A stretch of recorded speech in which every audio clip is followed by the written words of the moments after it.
नमस्कार, मेरा नाम सत्यम पटेल और आप लाइव सिटी देख रहे हैं। देखिए, इस समय हमारे साथ मौजूद हैं रोहतास जिला के बीजेपी के एमएलसी निवेदिता सिंह, जिनसे बातचीत करें। कुछ सवाल है जिनसे जानना चाहेंगे। आपका बहुत बहुत स्वागत है। मैं आपका भी बहुत बहुत स्वागत है लाइव सिटी पे। सभी आपके जितने व्यूअर्स हैं सबको नमस्कार। मेरा पहला सवाल, सीधा सवाल आपसे यही रहेगा कि लगातार बिहार में पुलिया गिर रहे हैं। इसको लेकर तेजस्वी प्रसाद यादव जो नेता प्रतिपक्ष है, सरकार पे, आपकी एनडीए सरकार पर निशाना साध रहे हैं, कह रहे हैं कि कमीशन खोरी वाली सरकार है और भी तमाम प्रकार के उनके द्वारा आरोप लगाए जा रहे हैं। इस पर आप क्या कहना चाहेंगे? एक बहुत बड़ा पुराना कहावत है, सुने भी होंगे आप बचपन में शायद, या अब सुन लेंगे कि सुपुआ दूसरे चलनिया के जेकरा में 76 गो छेद। समझ गए? और तेजस्वी यादव स्वयं का जन्म जो उनका है वो घोटालों में, और जो उस शब्द का वो इस्तेमाल कर रहे हैं कि सरकार में व्याप्त जो भ्रष्टाचार है उसके ही जो जन्मदाता थे वो उनके पिताजी थे, और वहीं से उनकी राजनीति शुरू होती है। और वहीं उस घर परिवार से पले लिखे पढ़े, जो भी पढ़ाई में तो कम ही रहे, लेकिन जो भी उनका शिक्षा दीक्षा हुआ वो भ्रष्टाचार की गोद में ही पले बढ़े हैं। और अगर वो भ्रष्टाचार पे जब आवाज़ उठाते हैं तो खुद में बड़ी हंसी आती है इस विषय पे। और रहा सवाल की पुलिये के गिरने का, तो आपको पता है कि माननीय मुख्यमंत्री जो सुशासन बाबू के नाम से जाने जाते हैं, और वर्षों वर्षों से उनका यही कहना है, और उनकी सरकार जो चलती है वो जीरो टॉलरेंस पे चलती है। और उनका साफ सुथरा शब्दों में ये कहा गया है कि कोई भी अगर इस तरह का गलत कार्य करेगा, चाहे उनका किसी भी स्तर का पदाधिकारी हो, अगर उनके कारण सरकार के राजस्व को, सरकार के पैसे की अगर क्षति हुई है तो किसी को भी कहीं से बख्शा नहीं जाएगा। और ये सरकार जीरो टॉलरेंस पे चलती है। और माननीय मुख्यमंत्री जी की जो बातें हैं, उनके विषय हैं, वो सरकार में बहुत मायने रखता है और अपने विषयों को अमल करते हैं। तो तेजस्वी यादव जी को हम लोग को आईना दिखाने की आवश्यकता नहीं है।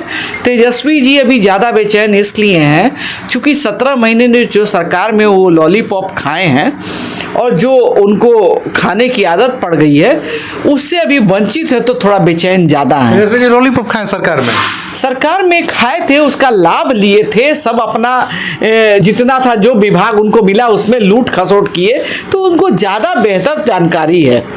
जब मुख्यमंत्री को बिना जानकारी के साइंस नेचर के फाइल बढ़ा देते थे, तो मुख्यमंत्री जी ने यही ना कहा कि जब हमें भी ओवरलैप कर दिया जा रहा था और मुझे ही पता नहीं था कि सरकार में क्या हो रहा है। तो तेजस्वी जी को वो आदत पड़ी हुई है 17 महीने की, तो अब उनको मरमरिंग अंदर से हो रहा है कि भाई हम सस्ता सरकार में तो है नहीं, लूट खसोट हमारा हो नहीं पा रहा है। तो अब आरोप प्रत्यारोप एक अच्छे विपक्ष के रूप में अपनी भूमिका को निभाने की कोशिश कर रहे हैं, लेकिन वो भूमिका वो निभा नहीं पाएंगे क्योंकि उनके हर बात और हर विषय वो झूठ से भरा होता है। आगे आपसे जानना चाहेंगे कि उनके द्वारा लगातार तेजस्वी यादव इस चीज़ पर सवाल खड़े कर रहे हैं कि बिहार में जो है अपराध की घटनाएं बढ़ गई हैं, बलात्कार की घटनाएं बढ़ गई हैं, अपराधी जो है बेलगाम हो गए हैं, अफसरशाही चरम पर। इस पर क्या कहना चाहेंगे? देखिए, कौन सी ऐसी सरकार है जहां अपराध नहीं होते हैं? अपराध होते हैं, घटनाएं होती हैं, उसका निवारण भी होता है, और उसमें आपको जो भी अपराधी होते हैं उनको सज़ा भी दी जाती है। तो यहाँ कहीं भी कोई आदमी ऐसा नहीं है जो अपराध कर चला जाएगा। वो अपराध करा जाएगा तो करेगा, तो वो बख्शा भी नहीं जाएगा। ये बिहार का जो भी हमारे प्रशासनिक पदाधिकारी है उन सभी को सख्त निर्देश है माननीय मुख्यमंत्री जी का और हमारे दोनों उप मुख्यमंत्री का कि अपराध से कोई समझौता बिहार में नहीं किया जाएगा। अच्छा, बीते कुछ दिनों पहले चर्चा थी, हालांकि अभी चर्चा कमजोर पड़ गई है कि नीतीश कुमार जो अभी आपके अलायंस में है फिर अपना पाला बदल के महागठबंधन की तरफ जा सकते हैं। इस पर आप बीजेपी की एमएलसी, इस पर आप क्या सोचते हैं? क्या आपका क्या पक्ष है? देखिए सत्यम बाबू, ये सब मीडिया के द्वारा उपजाया हुआ ये सब प्रोपेगेंडा जो है आप लोग ना उपजाना बंद कर दीजिए। नीतीश जी बड़े अस्थायी तौर पे सरकार को चला रहे हैं और आगे भी उनकी यही मंशा है कि वो एनडीए में साथ में रहकर और बड़े अच्छे ढंग से बिहार के विकास में अब जो कार्य चल रहे हैं वो आगे भी चलेंगे। आने वाले वर्ष में हमारा चुनाव है और एनडीए की एक पूर्ण बहुमत की सरकार आगे भी आने वाली है। किसी को मुंह लपलपाने से कोई फायदा होने वाला नहीं है, मुंह लपलपाने से कोई फायदा नहीं होगा। और नीतीश जी जहां हैं अस्थायी तौर पे। नीतीश जी आप लोग के साथ हैं? तो हाँ क्या, मैंने मुख्यमंत्री बिहार के हैं तो है, नहीं तो और कहाँ है भाई? आप अजीब सवाल कर रहे हैं। ये सारा आप ही लोग का उपज किया हुआ है। रोज एक बार पूछते हैं कि नीतीश जी आपके साथ रहेंगे कि नहीं रहेंगे। नीतीश जी कहाँ जा रहे हैं? कहीं नहीं जा रहे हैं। आप बताइए तब ना कि कहाँ जा रहे हैं नीतीश जी। आप ही लोग के द्वारा रोज एक बार ये सवाल पूछा जाता है, प्रोवोक किया जाता है। नीतीश जी जा रहे हैं, कहाँ जा रहे हैं तो पता ही नहीं है आप लोग को भी, हम लोग को तो मालूम ही नहीं है। नीतीश जी तो अपने काम में व्यस्त है। रोज विकास का कार्य बिहार में चल रहा है। कैसे बिहार का विकास हो, कैसे स्कूल बने, कैसे पुल पुलिया बने, कैसे एयरपोर्ट बने, कैसे हॉस्पिटल खुले, इसकी चिंता माननीय मुख्यमंत्री जी कर रहे हैं और एनडीए की सरकार कर रही है। आज भी देखिए हमारा आयुष्मान कार्ड का 6 वर्ष पूरे होने पे आज पूरे देश में आज हमारे 70 वर्ष से ऊपर के पुरुष और 60 वर्ष की महिलाएं सभी को अब किसी भी एपीएल बीपीएल कार्ड के तहत नहीं, सभी सामान्य नागरिक को भी अब आयुष्मान कार्ड की योजना का लाभ मिल सकेगा। ऐसा प्रधानमंत्री जी की सोच के तहत समाज के हर वर्ग के लोगों को इस योजना का लाभ मिल सके, इसका आज शुभारंभ किया गया है। तो इसकी चर्चा आप लोग कीजिए ना। आप लोग इस चर्चा क्यों करते हैं? मुख्यमंत्री जी कहाँ जा रहे हैं, लालू यादव जी कहाँ जा रहे हैं, तेजस्वी जी क्या कर रहे हैं? ये सब फालतू का सवाल है, ये सब कोई सवाल नहीं है। मुख्यमंत्री जी जहाँ हैं वहाँ अस्थायी तौर पे हैं और अस्थायी तौर पे रहेंगे। जैसे से अंतिम सवाल रहेगा कि अगले वर्ष विधानसभा का चुनाव है, बिहार में क्या स्थिति होने वाली है चुनाव में? अब इतने बिहार में विकास के बाद और इतने अच्छे कार्य होने के बाद अगर आपके पास ये सवाल है तो ये उचित नहीं है। बिहार में एनडीए की ही सरकार आएगी एक बार पुनः, दूसरा कोई ऑप्शन नहीं है बिहार की जनता के पास। और बिहार की जनता ने 17 महीने उस दल को देख रखा है जो इस सरकार में थी, और क्या हुआ नहीं हुआ ये आपको हमसे ज़्यादा विशेष जानकारी है। अच्छा, प्रशांत किशोर अपनी पार्टी लॉन्च कर रहे हैं 2 अक्टूबर को, इस पर आपका क्या राय है? हम तो बहुत दिन से सुन रहे हैं कि प्रशांत किशोर जी अपनी पार्टी को लॉन्च कर रहे हैं। कब लॉन्च करेंगे हमको नहीं पता है, जानकारी नहीं है। मेरी शुभकामना है उनके साथ, दल लॉन्च करे, चुनाव लड़े, लड़वाएं, सब कुछ करे। लेकिन हमें नहीं लगता कि बिहार की जनता के लिए कहीं उनके लिए कोई मत बचा हुआ होगा, क्योंकि कोई भी जनता होती है वो एक अस्थायी सरकार लाने की कोशिश करती है।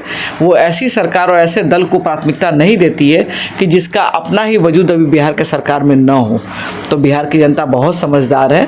और प्रशांत किशोर जी पहले क्या करते थे, एक राजनीतिक सलाहकार के रूप में वो कार्य करते थे, और राजनीतिक सलाहकार के रूप में कार्य करते करते उनकी राजनीतिक अपेक्षाएं बढ़ गई और स्वयं को राजनेता घोषित कर दिए। जैसे कि लाइक केजरीवाल जी एक समाज सेवी के रूप में आए थे, आज मुख्यमंत्री बन गए, घोटालों के सरदार हो गए। तो ऐसा होता है, लोगों की अपेक्षाएं, लोगों की सोच ऊपर होती है, और उसी सोच के तहत आज प्रशांत किशोर जी भी बिहार में हैं और कुछ अपने लोगों के बीच में घूम रहे हैं। बीजेपी को कितना प्रभावित करेंगे? देखिए, प्रभावित करने का विषय आपको मैंने कहा ना, जनता जो है वो बहुत समझदार होती है। वो अपना वोट और अपना मत जहाँ देती है वो निश्चित जगह पे अपना वोट और मत देना चाहती है, और वो अपना वोट और मत इसलिए देती है कि हमको एक अस्थाई सरकार चाहिए होती है। जब अस्थाई सरकार आएगी तो विकास होगा बिहार का।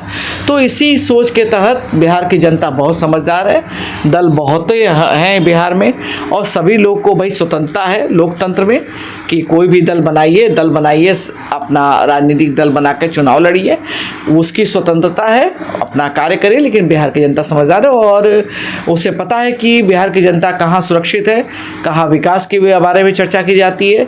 तो सभी लोग का विकास पे और नीतीश जी पे और एनडीए की सरकार पे, हमारे दोनों डिप्टी सीएम पे बहुत भरोसा और विश्वास है। और आने वाले समय में बिहार और भी आगे से तेज़ी से बढ़ेगा और देश के पृष्ठभूमि में बिहार अग्रणी भूमिका में रहेगा। तो देखिए, अभी आप सुन रहे थे बीजेपी के एमएलसी निवेदिता सिंह को। सीधे तौर पर इनके द्वारा बताया गया कि अगली बार कहीं कोई ऑप्शन नहीं है, बिहार में जो है एनडीए की सरकार है, चाहे कोई भी आ जाए। और इसके साथ इन्होंने कहा कि तेजस्वी प्रसाद यादव पर भी लगातार इनके द्वारा कई निशाने साधे गए। इस खबर को लगातार बने ऐसी खबरों के साथ बहुत बहुत धन्यवाद।